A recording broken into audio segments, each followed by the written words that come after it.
Hello, everyone. It's Ariel back. Day 5. Day 5. And it's going to be Shabbat soon. So I am in the process of getting ready, cooking, cleaning, the whole thing.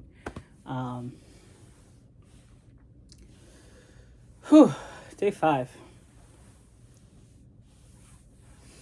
It was interesting.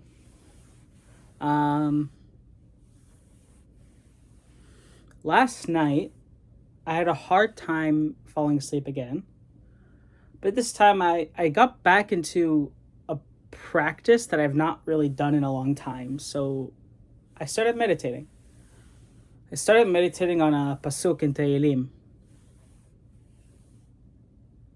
That is, להגיד כי אשר אדוני צורי ולא עוולת בו. I say, or I declare, or I tell to them that Hashem is upright, and He is my rock, and there is no injustice in Him. It's the last pasuk of Tehillim, Perek Tzadi Bet, I believe. We say it on Shabbat. A few times, actually. We say it on Shabbat tonight. We also say it, I think, at Mincha. I think also even during Shacharit, during Psukat de Zimra. And it was a practice. It's something that I've not done in a long time. I used to be really into meditation. When I was in grad school, I took this seminar called Positivity and Relaxation Training. I was like, it was worth a credit, and I was like, sure. And it was actually probably one of the most positively impacting things in my life, where my teacher was this amazing, Army veteran, or I think he was a Marine, actually. I should don't want to offend anyone here. And he was a guy that was like, he was the first person that when I was really getting into like meditation, he was the first person that like when I started getting like really intrusive thoughts and like flashbacks or, things, just very uncomfortable imagery, he was the only one to tell me to push through. And that like unlocked like really what like the other side of that for me was such a powerful experience. And the way that I started meditating was we started with just a mantra, like literally, like it could be anything. I went off of Rabbi Aryeh Kaplan's book, Jewish Meditation, where he says to just meditate on one of the titles for Hashem, which is Ribono Shel Olam, Master of the Universe. Ribono Shel Olam.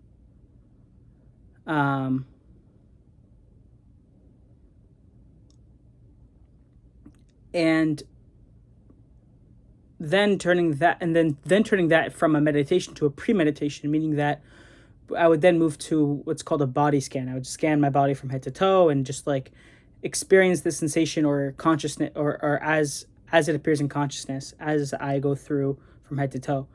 And then past that, and this, what I'm talking about is literally just like weeks at a time over the course of 6 months.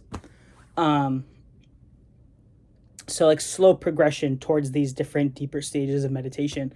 And then finally it kind of coalesced into ultimately what was imagery. So being able to kind of go inwards and like literally like imagine yourself like in a place. And then, either you imagine someone coming to talk to you, or you imagine yourself, your mind can be incredibly powerful, much more than I could have realized.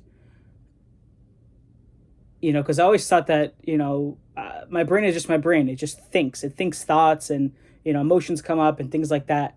And sometimes those thoughts are profound and, those thoughts are really just, I'm not in control of my thoughts, but, whichever ones I value, I attribute meaning to them. That was the way that I approached it beforehand. And that changed that for me. It changed it from something that I thought that, I was helpless in the face of my thoughts and my emotions. And it was from that retraction from identifying with thoughts and feelings and being able to just observe them as they were, which were sensations, thoughts, words in my head, or words perceived to be, that I feel like are words that are coming from from this space that's behind my forehead, right? That these are physical sensations, these are words, these are things that I do not have to necessarily identify with. But that doesn't mean that they're not something that's really powerful. And that doesn't mean that, there can't be a time where I'm actually the master of them. And by master of them doesn't mean that I control them, but it means that I'm able to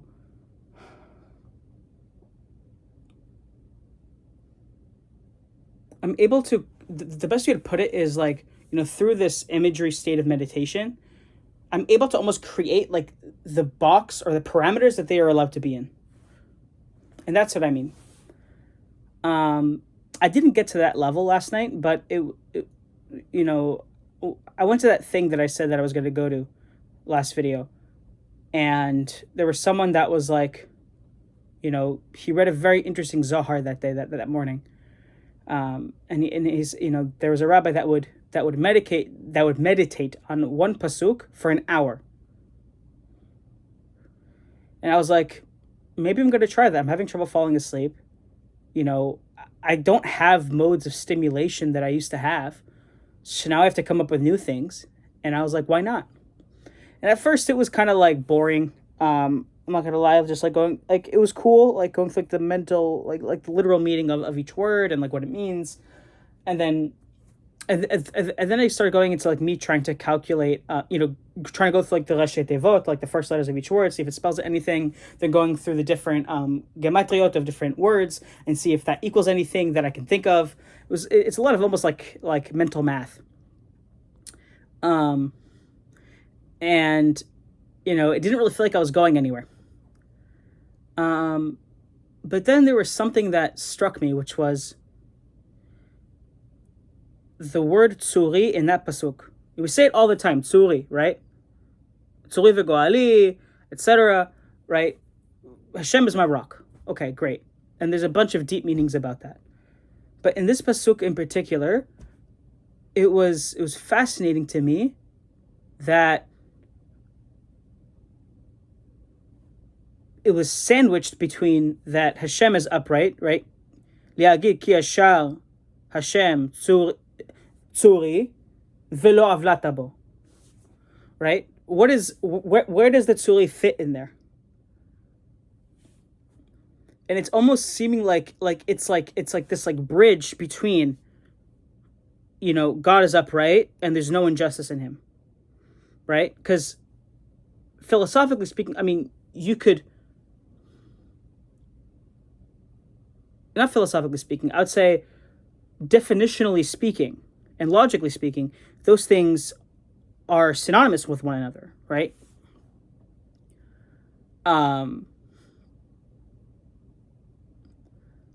But then why does it say it where it's like, it's like me saying that someone is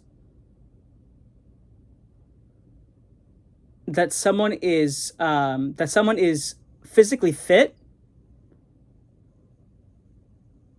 and they're not fat. Right? Like at first glance, like that would seem like those are rather synonymous things. And I thought about it, and then I fell asleep. So I guess I wasn't ready for the answer yet.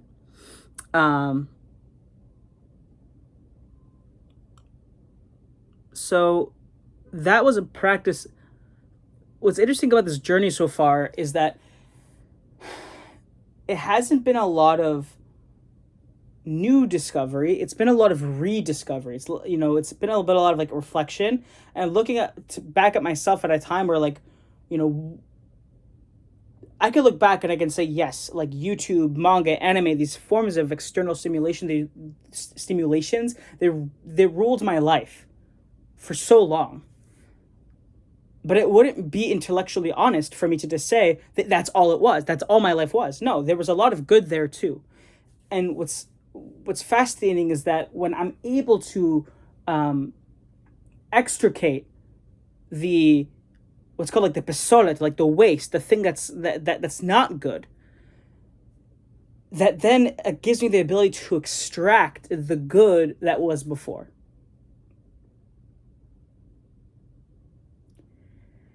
And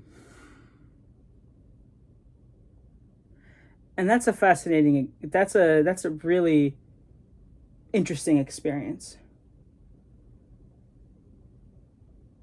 Fast forward to this morning, I slept in again. Which more and more I'm realizing it's literally just me not using my CPAP. Because I just feel terrible.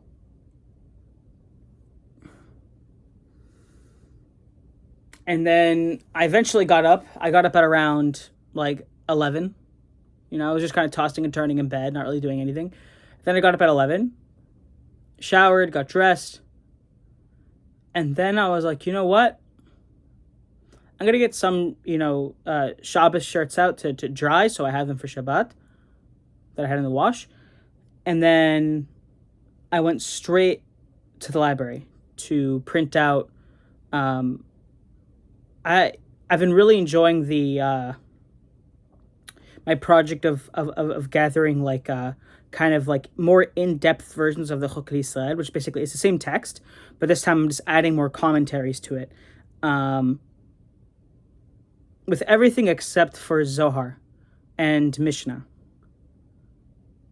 And the Halacha. But for Torah, Nevi'im, and Ketuvim, and for the Gemara, I've added additional commentaries for that. Which then are pieced together. Basically, it goes like little piece here, then followed by commentary. And I've been really enjoying that form of learning, and so I wanted to have like a physical copy available to me for Shabbat, and so I went to the library, and it took me like an hour and a half because like nothing was working there. It was a pain in the butt to like, that was rough, and like I feel so bad for the staff. Like, they were feeling so bad. They were like, just this poor guy just needs to print some things. But I printed it out, get everything in order. I'm excited. And while I was at the library, I was like, oh, I'm into identifying plants now. And one thing I noticed is there are crepe myrtles everywhere. Like, they're non-native. They're originally from China. And like, they're literally everywhere. Like every I went to go get a haircut, Bichvat Shabbat, and it was like, which by the way, Sephardim are allowed to cut their hair and to shave, especially Bichvat Shabbat. During the 9 days, it's only asur in Shavua Shechalbo for Sephardim. Okay, but I see this non-native species literally everywhere. It's not considered invasive, but it's like everywhere. And now it's cool to see, like, once I recognize it, once I know what it looks like, and I see even one outside my window here at a neighbor's house, I'm like, damn. It's like such like I realize that like now it's just like I realize that like for all these like developers and these like, guys who are just like building developments just like in mass, that's what they're using. They're just using this like it's a pretty plant. But like,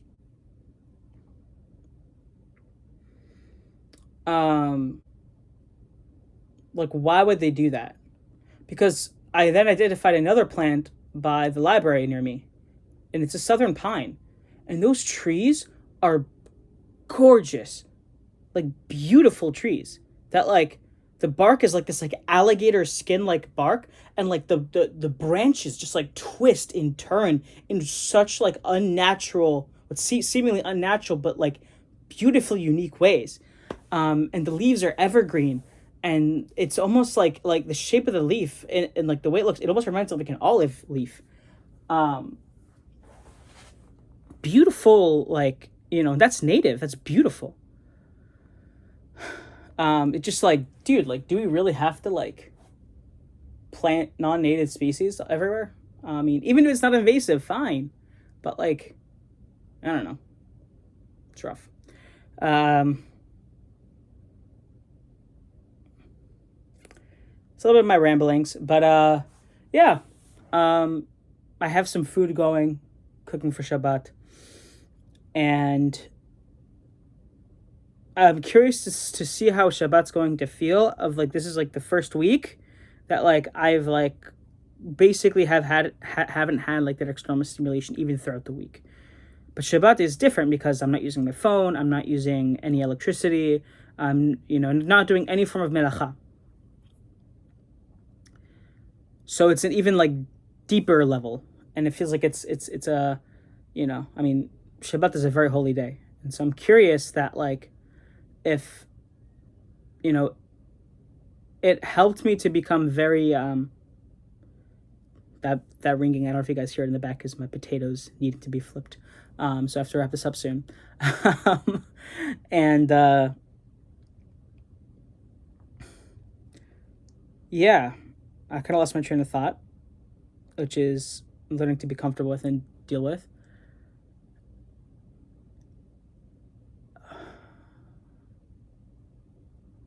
Yeah, lost it. But yeah. Yes. That Shabbat is a really holy day, and that because throughout the week I had less distraction, I was able to do more work. And if that you know, mish tarach ba Shabbat or ochel ba Shabbat, like someone who toils in Shabbat, eats on Shabbat. So works before Shabbat, in order to like prepare everything. But I think it also applies to like working throughout the week. Because it's ben kodesh lechol, it's yemei chol. You have to recognize that during the week you work, and so when I don't have these distractions, I'm really working throughout the week, much more so than I was before. And especially with my new job, like I'm gonna be working very long hours, and that's something that I have to adjust to. But I'm curious to see how that impacts my Shabbat experience. So, with that being said, I will leave it there. Um, Shabbat Shalom umevorach.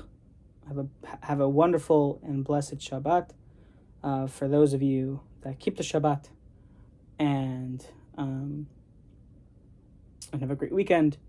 And I will see you guys tomorrow night, Bezat Hashem, after Shabbat. All right, bye.